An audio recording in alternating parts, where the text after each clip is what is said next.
Don Mazzella here once again with Chris Videau.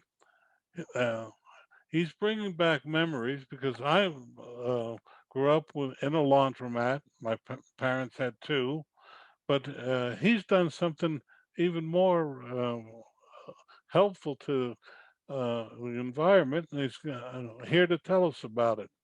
Chris, welcome to the program. Hey, thanks, Don. I appreciate you having me today. Well, as we ask all our guests, and you have an interesting background, tell us a little bit about yourself personally. Then, afterwards, about your company and product, and finally, a website. So Yeah, it's you all bet. yours, Chris. All right, perfect. Thanks, Don. So I came from Northern California originally. I'm now residing in North Carolina. That's where my family and I live. In 1996, I grew up, graduated high school, and out the door I went. I joined the Army. Spent the first year in the Army as a military police officer. Got an opportunity in that first year to fly in the backseat of a Black Hawk. It kind of changed my whole perspective on life. I then spent the next 6 years while I was on active duty, going to school in the evening and checking all the boxes I needed to. Shortly after turning 25 years old, I was able to graduate flight school as a Black Hawk pilot. Blessed to get a fly for the next 14 years of my life. I've flown in Asia, the Middle East, Europe, America. So it's been a great opportunity to see the world. One of the things that resonated with me most upon retiring was I was not, well, one of the things that occurred upon retiring was I was not going to be able to fly.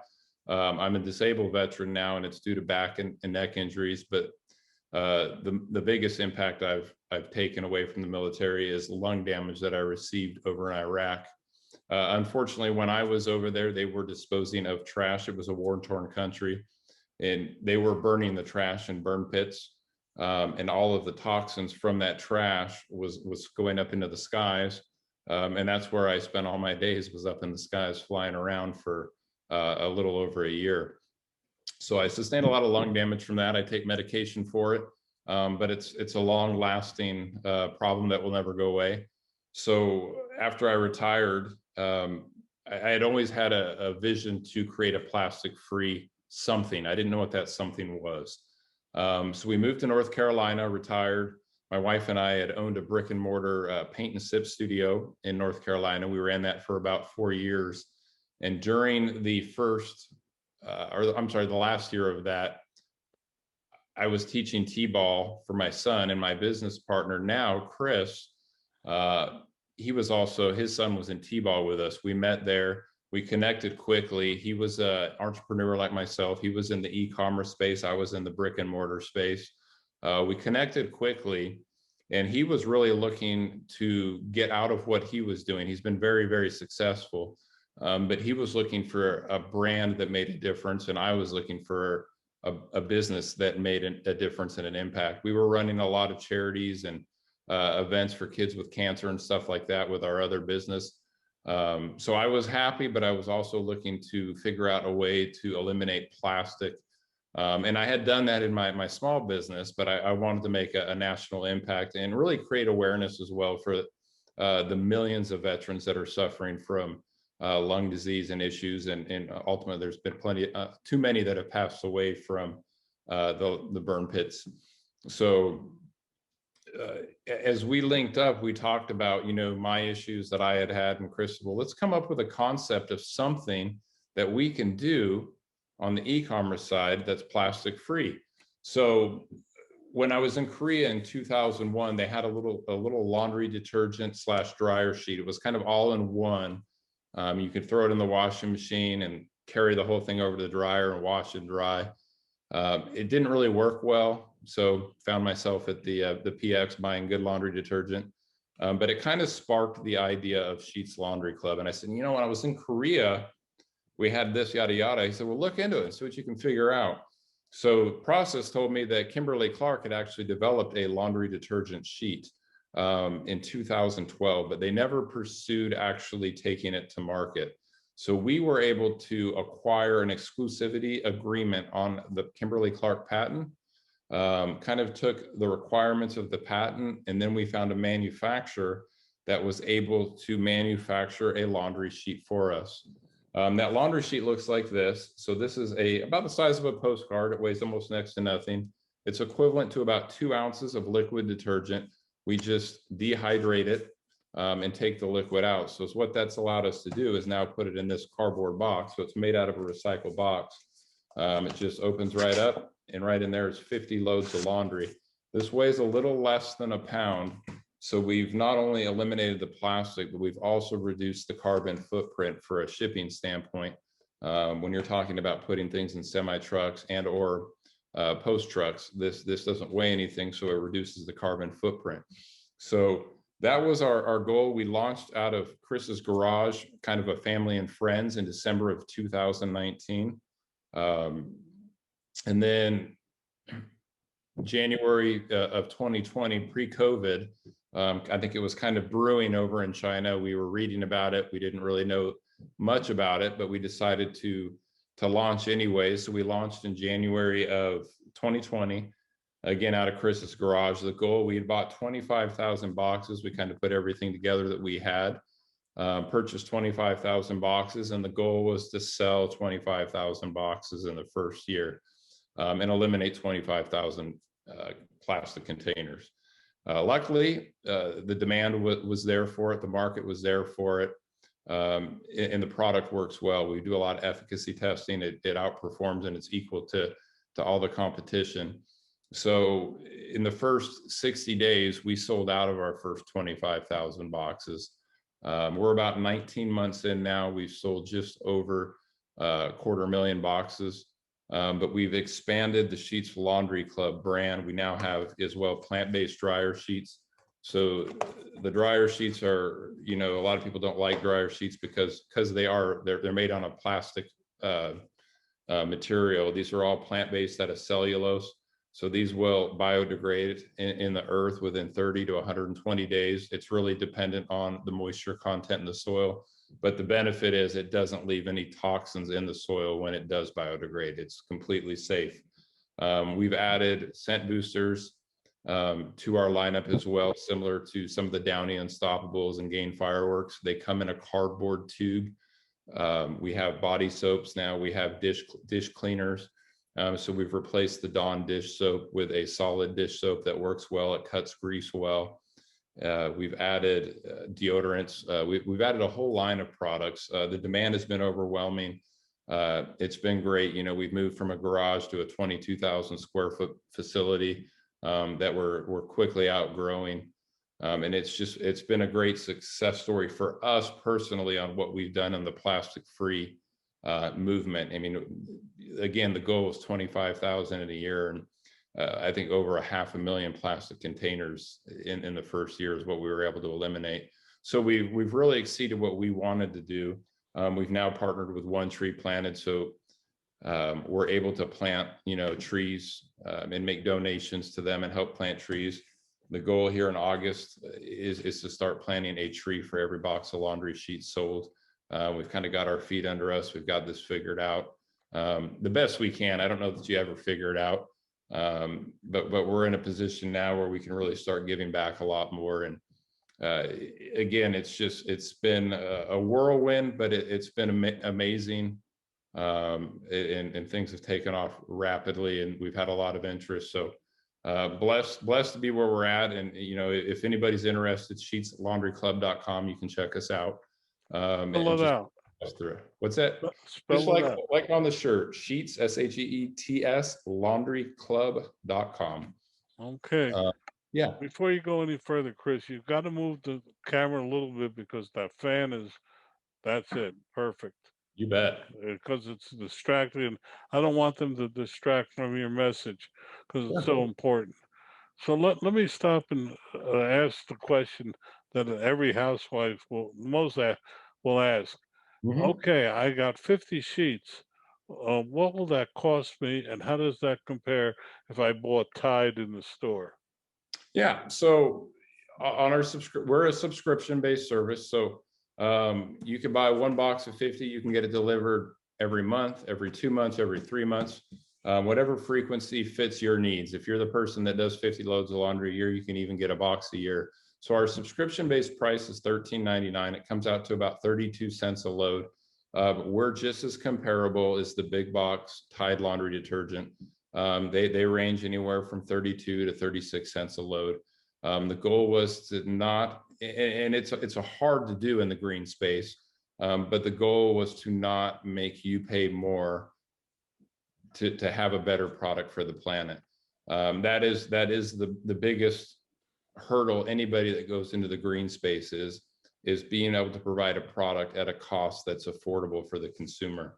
And that's driven by the fact that, all the big box stores and the competitors are, well, I shouldn't say, like, companies like Procter and Gamble, they're able to buy billions of dollars a month worth of chemicals for their laundry detergent, so they're able to drive those costs down.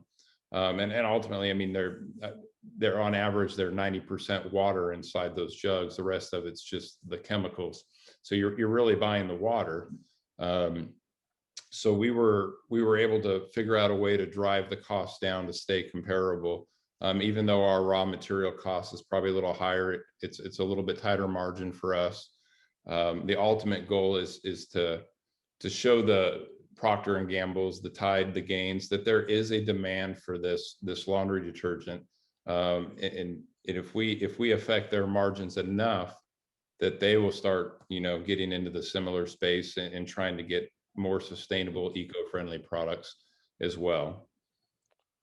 It would seem to me that this also works in on the commercial laundry side. Have you thought about? Yeah, Uh, okay. yeah, yeah. We've been in talks with a lot of the larger commercial vendors, especially hotels. A lot of the hotel chains have expressed interest.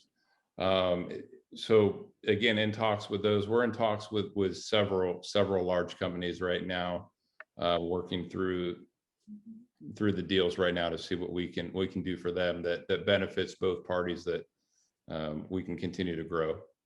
But let me ask you this question: there are the big home washers and dryers, Sure. you know, and then there are the smaller units. How does one know when to put in one sheet or two sheets, or is one sheet enough for all sizes?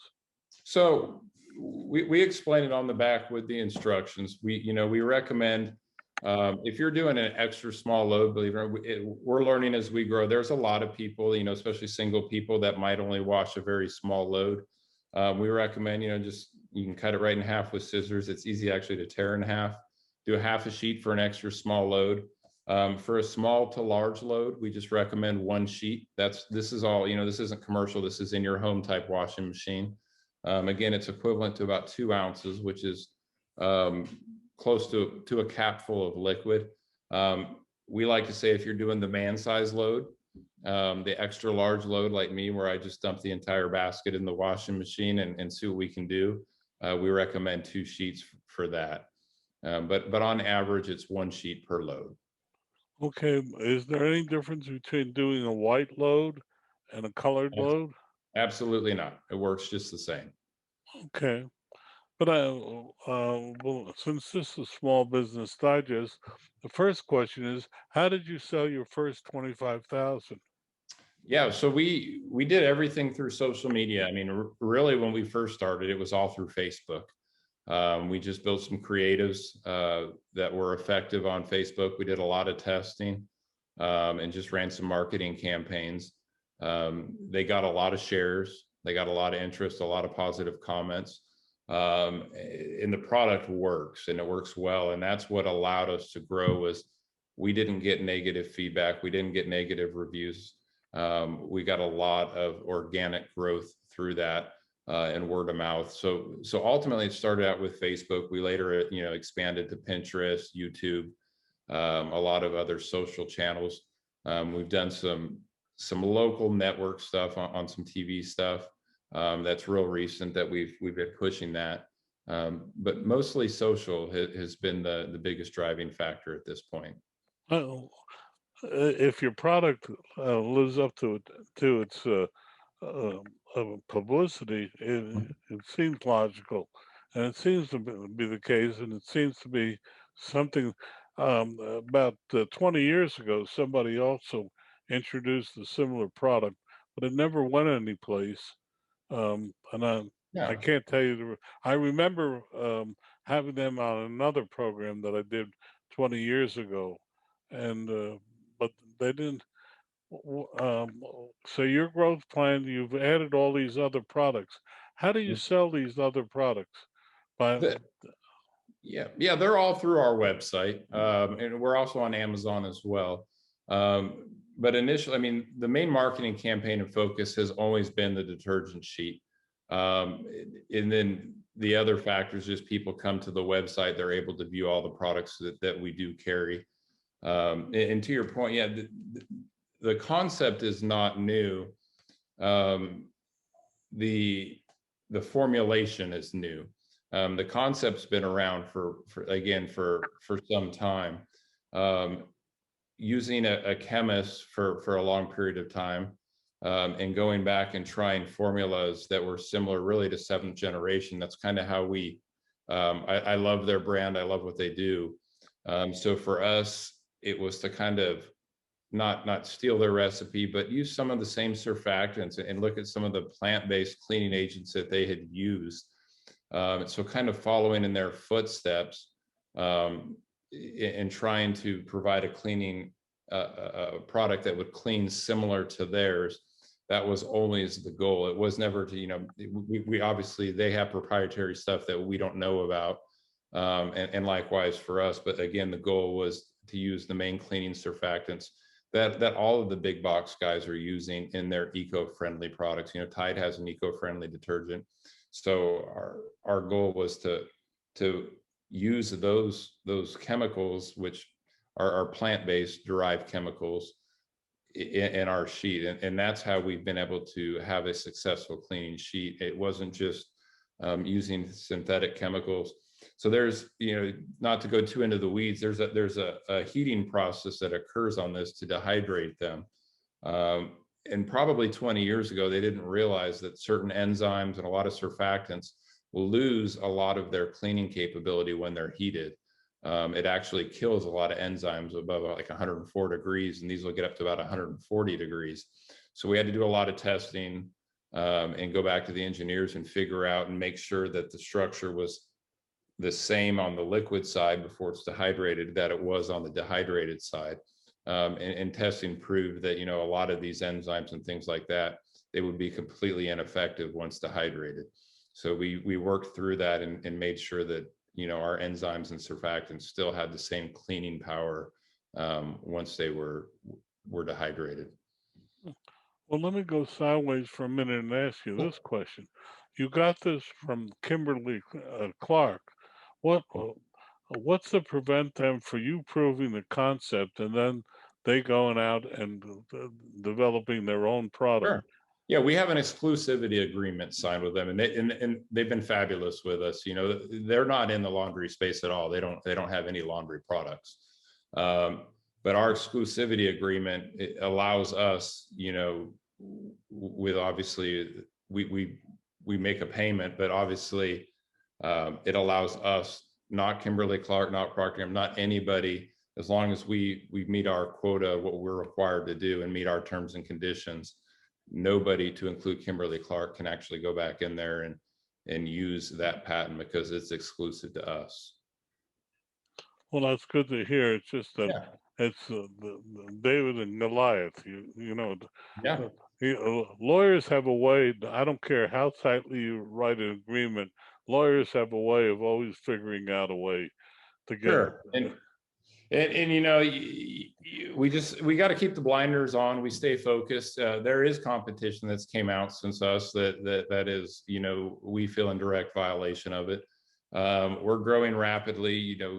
I can't afford to spend, everything we make on lawyers and try to fight the competition right now. The goal is just to keep digging in and driving. And ultimately for us, the patent wasn't to protect us as much from the competition, which ultimately protects them as well from Kimberly Clark.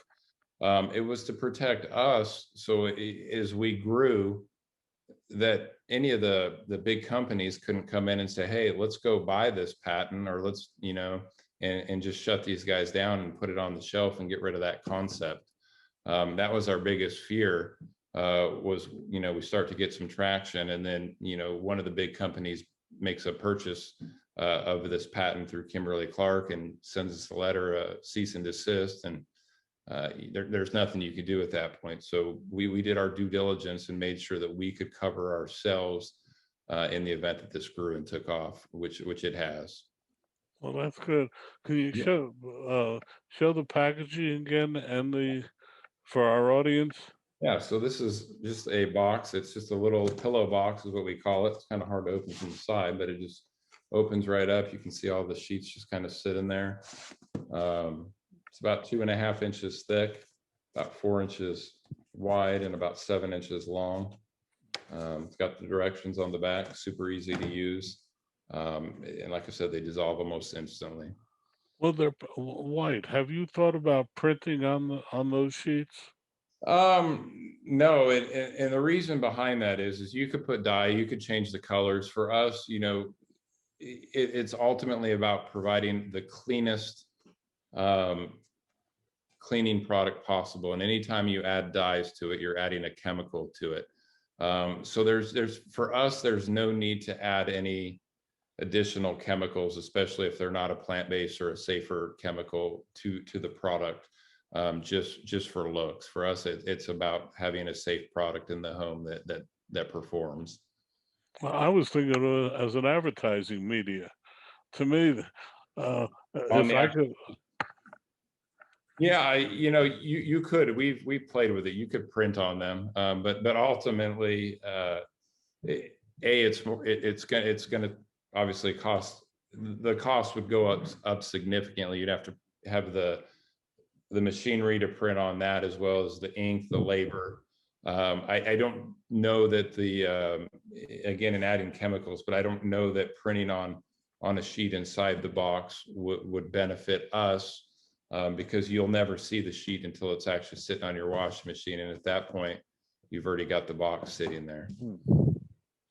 I was just thinking, if I wanted to get a message across to a household, wh- Mhm. what is the one place that they would definitely look at it is when they open the thing and it said Intuit, for instance. Um, I, I was just looking at it from that. You clearly have it focused and everything, but uh, what's your ultimate goal? Is it to provide all of these products environmentally, or do you have an exit plan yet? Or No, I mean, our goal ultimately is to continue to be, first and foremost, our focus is a plastic-free company. That is the number one goal. And then providing safer products along the way is number two. You can never, fully escape chemicals if it doesn't exist, but there's safer alternatives. We use the Environmental Working Group guide as kind of one of our references, and we make sure that we rank number one on everything. No carcinogens in there and things like that. So we'll continue to develop products. We actually have a floor cleaning sheet that will launch here next week. So it's a similar concept. It'll go in a mop bucket or go in the back of your little your floor mops. It dissolves instantly. It's a great floor cleaner. We're adding window cleaners, granite surface cleaners, oven cleaners eventually. So the goal is to replace a lot of the household cleaning items found in the house, but removing the plastic along the way. As for an exit strategy, it's we get asked that a lot. We've had actually a lot of people reach out about acquisitions. We're just taking it one day at a time. We're having fun at what we're doing. We're making a difference. It, and there is no exit strategy in sight in the near future for us. I mean, we're enjoying what we're doing. We're employing 13 people so far. We're getting ready to bring on a few more. We got a great culture at the company. Everybody that works for us kind of stands behind the mission, believes in what we do. So going to work, I don't work a day in my life. I go to work to hang out with people that are passionate about what we're doing. So it keeps me young. There's things that turn me old in the business too, that you can't get away from it. But again, I'm just taking it one day at a time on the business side. I'm not looking at at $1 billion acquisition in 36 months, or any crazy numbers. We're just running with it and having fun, and we'll see where the future takes us. You met Chris in North Carolina. Has he also moved to Northern California, or has No, he? we're both in North Carolina. I'm originally from Northern California. Okay, so you're We're in both North Carolina. yeah, we're both in Mooresville, North Carolina now. That's where the headquarters is based as well. We're about 30 miles north of Charlotte. Oh, okay. Yep. Pretty country out that way. It's beautiful out here, minus the humidity and the 97-degree heat right now. Other than that, it's beautiful. Mm. Well, it's great. North Carolina, great state. It is. We just have a couple of minutes left, Yeah. Chris. What would you like to leave our audience with? I think just if anything, education, um, getting people to understand that the plastic crisis is real. A lot of statistics show us that by 2050 that there'll be more plastic in the ocean than fish. The United States, in my opinion only, the recycling program is broken. On the bottom of every plastic bottle, it's got the little recycling code with a number. Nobody knows. There's 7 different codes. They're all for different types of plastics. Some of them can be recycled, some of them can't. So understanding, just the plastic crisis as a whole, and working through it in the plastics you do have in your house, and learning how to not use single-use plastics if you have an alternative out there that you can buy, is the key to making a difference. For us, it was just eliminating it completely. We didn't want to have a product where you still had to figure out what bin it went in, and was it going to make it to the recycling plant, or was it going to wind up in a landfill. So for me, it's just education. I would always love for the consumers and the people out there to understand the crisis and how bad it really is. I mean, America is selling our plastic to third world countries, and we're talking container ships full at a time, and they take it to these third world countries, and these countries need the money, so then they burn the plastic. Well, eventually those toxins still make it into our oceans. They make it into the atmosphere. So unfortunately, plastic is ultimately, it's destroying our country, because we wrap everything in it. We use it for everything, and people don't think twice about it. But plastic takes anywhere from 500, depending on the type, to 1,000 years to completely go away. But during that process, all the toxins that are used to make plastic and all the polyurethanes, they all wind up in the earth. The toxins dissolve, go into the earth. So through that 500-year process, they're not just biodegrading, they're making a mess in our landfills and in our oceans. So key education, understanding what it's really doing to our planet. It's what I would like for people to take away. And on the business side, just don't give up. Find something you're passionate about, drive after it. Dreams can come true. You just have to put them in fruition. The American dream does exist. It's just not going to be handed to you. You have to work hard for it. But it's achievable, and it's still out there for everyone to chase. And I'd like to think I'm living proof. I'm not rich, but I'm having a blast, and I love what I'm doing. So I'm happy every day of my life, and I'm happy that we're making a difference. Your website again for our audience? Sheetslaundryclub.com. Show them your T-shirt again so they can see Yeah, the. Sheets Laundry Club. Okay, um, Chris, we thank you so much for a very interesting and educational half hour. Thank you. Yeah, you bet, Don. I appreciate your time, and thanks for anybody that's watching. And if you ever have questions, don't hesitate to shoot us an email at support@sheetslaundryclub.com, and we're happy to answer them for you.